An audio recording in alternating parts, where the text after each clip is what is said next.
Kako napraviti jednostavan sočan kolač sa orasima i čokoladom, brzo i lako se sprema.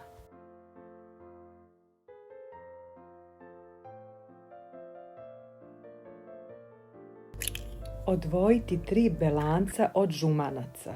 Penasto umutiti mikserom belanca uz postepeno dodavanje 10 kašika kristal šećera. Dodati 1 vanilin šećer.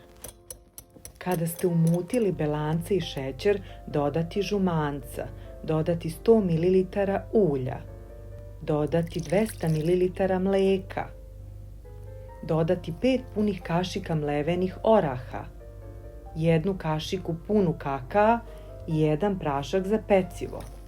Sve to umutiti mikserom, da se lepo sjedini.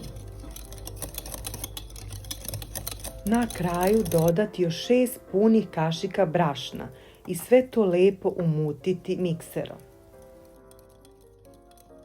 Podmazati kalup ili staviti papir za pečenje, preručiti u kalup smesu, zagrejati rernu na 180 stepeni i peći oko 25 minuta. Prvi preliv. Zagrejte 150 ml mleka, 1 kašiku šećera, 1 kašičicu kakaa, sve to dobro promešajte da se sjedini, izbockajte malo kolač i prelijte sa vrućim prelivom. Drugi preliv.